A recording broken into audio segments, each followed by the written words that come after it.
Good evening, viewers, and a warm welcome to Science News with me, Ruth Mweni, and our sign language interpreter is Esther Kendi. To our news.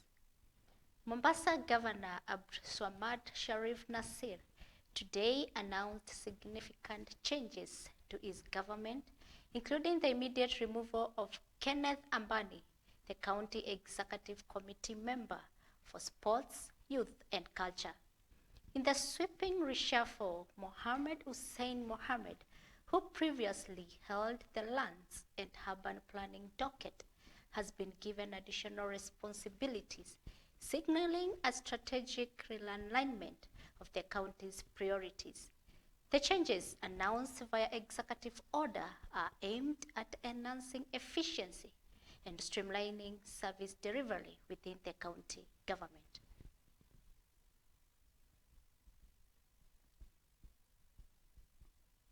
Kwa tuangalieni tuweze kufanya kazi pamoja.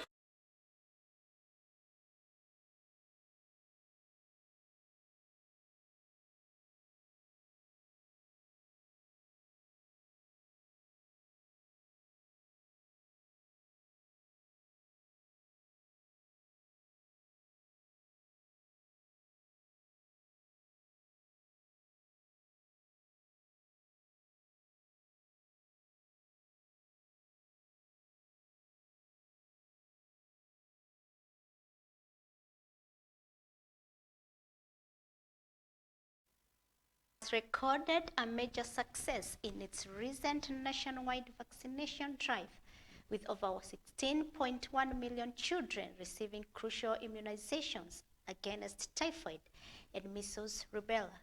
Cabinet Secretary for Health Eden Duale announced today that the 10th-day campaign marked a significant milestone in the country's ongoing public health efforts. According to the CS Duale, the comprehensive campaign saw more than 16.1 million children vaccinated with the typhoid conjugate vaccine, achieving an impressive 84% national coverage.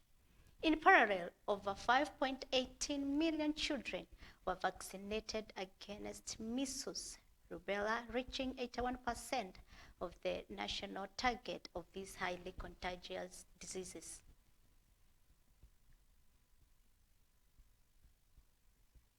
Dr. Karo Ngunu.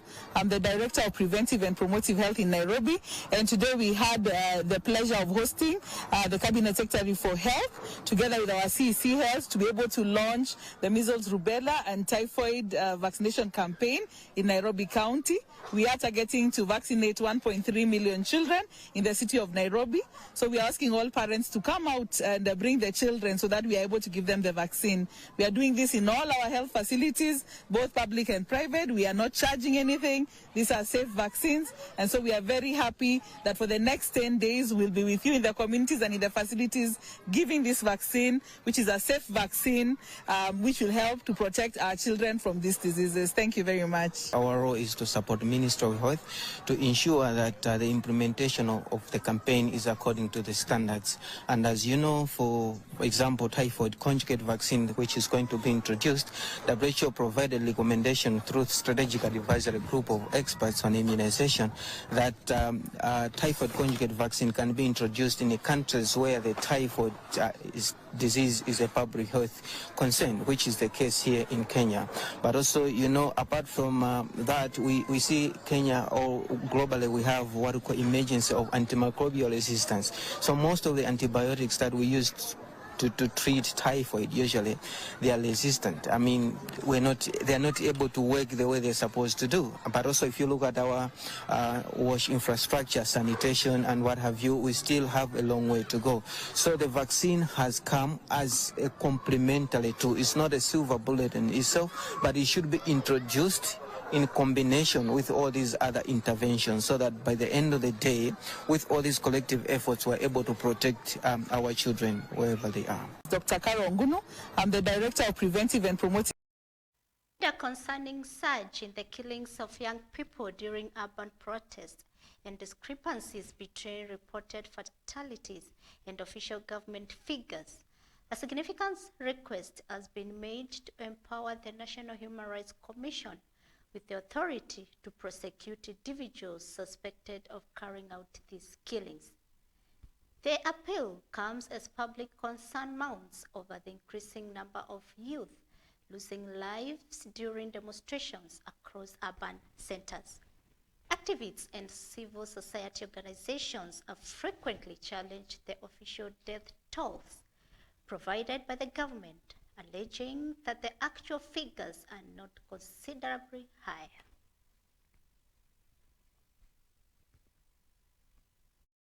Commission could be more empowered and more sensitized to an extent that they would prosecute. Indeed, also I asked also why members of the Witness Protection Agency were not available, because right now there is something that is quite scary, is information.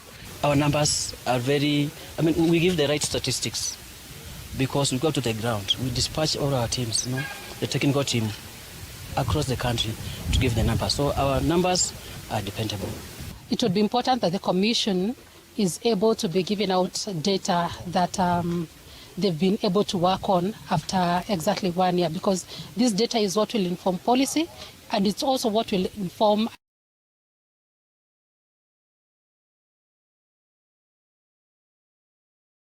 news. The Nairobi County government plans to bury 240 unidentified bodies at Langata Cemetery this week, following a court order granting the county permission to inter them. The bodies are currently undergoing post-mortem examinations, with the Directorate of Criminal Investigations taking and preserving DNA samples for further identification purposes. This move aims to decongest mortuaries in the city and provide a dignified send-off for the unclaimed remains.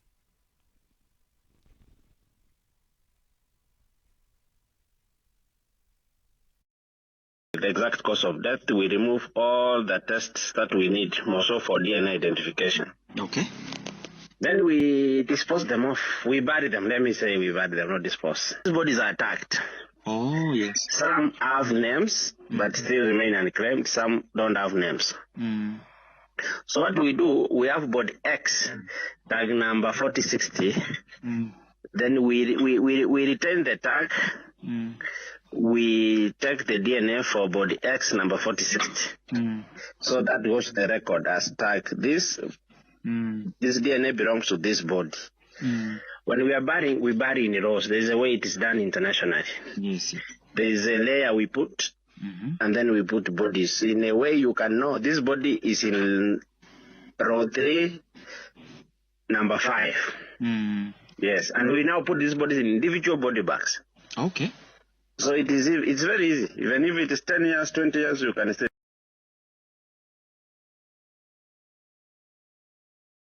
He issued an arrest warrant for Juja Member of Parliament George Koimburi and 2 other individuals after they failed to appear before Milimani Law Courts to face charges related to defeating justice and providing false information regarding an alleged abduction. MP Koimburi, along with his co-accused, were scheduled to appear in court on Wednesday, July 16th. They are facing charges related to an alleged conspiracy to obstruct justice, a contravention of Section 117C of the Penal Code. The Juja legislature was charged alongside 6 other individuals in connection with the case.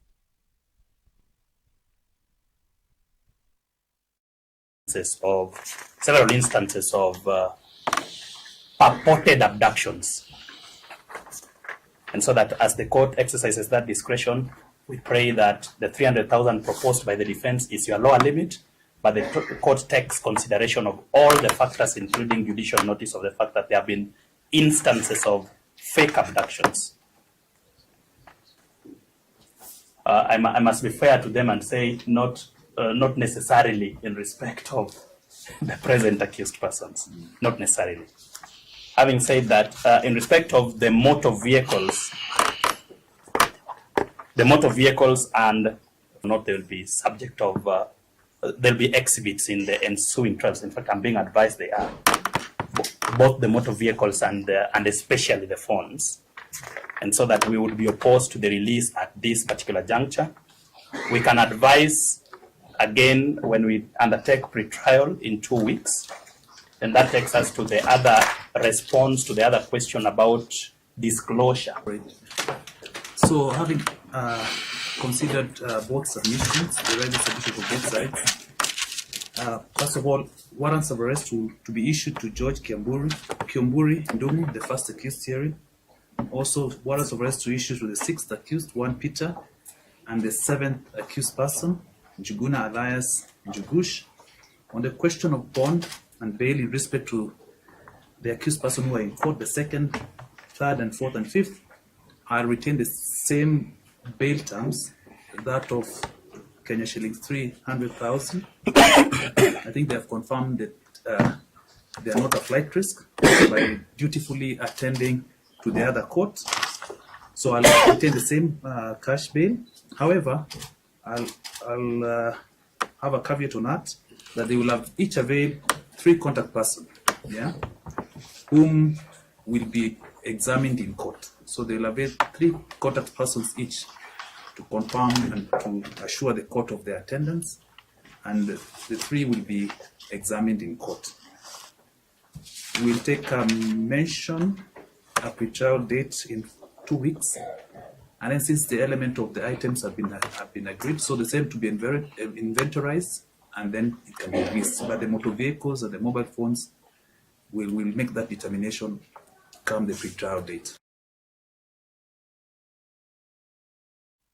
Yet to conclusively determine the cause of death of Julie Wangui, a 30-year-old woman who allegedly died under police custody after her arrest in connection with the recent Sabasaba protest in Nanyuki.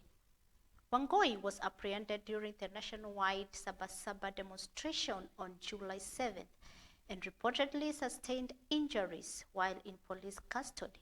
She was later rushed to hospital where she succumbed.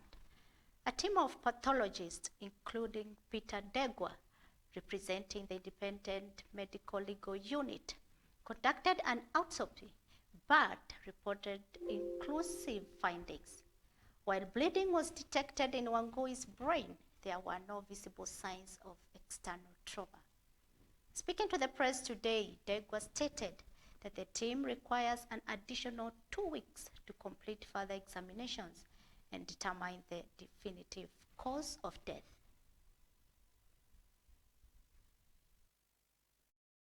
In the morning, they were taken to the court, and to cut the story short, they were given a bond of 50,000 each, and they all agreed, Gen Zs, they agreed that we're going to pay the bill. We were there, and we did it. And the jury was very much healthy. And when they were finished with the board, them, including Julie, my granddaughter, they did not have 50,000, so they had to be taken to the remand. And jury, that was under 7, on the 8th they were in court, and the 8th they were taken to the remand, and the same night, Julie was taken ill, and she was taken to the Rival Hospital, Nanyuki, to be treated. But when she was being taken, she was seriously ill. She cannot talk. She cannot even move his body. She was like dead.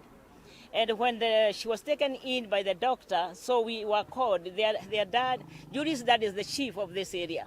So she was called by the officers, and then she visited Julie. And then he called me and said, "Mom, Julie is dead. Calm down, come."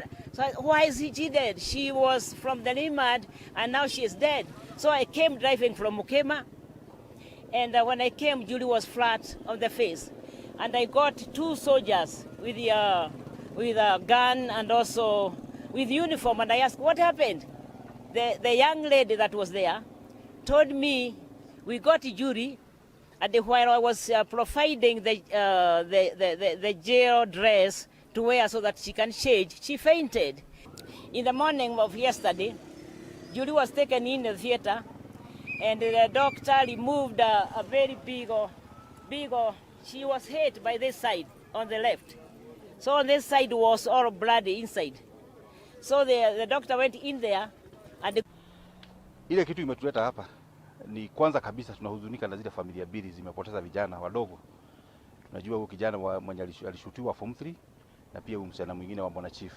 Kwanza kabisa tunaambia hizo familia pole, na tunaongea tukiwa na huzuni sana kuona ya kwamba vijana wanapoteza maisha wakiwa kwa hali wakati wako kwa primate kwa production age.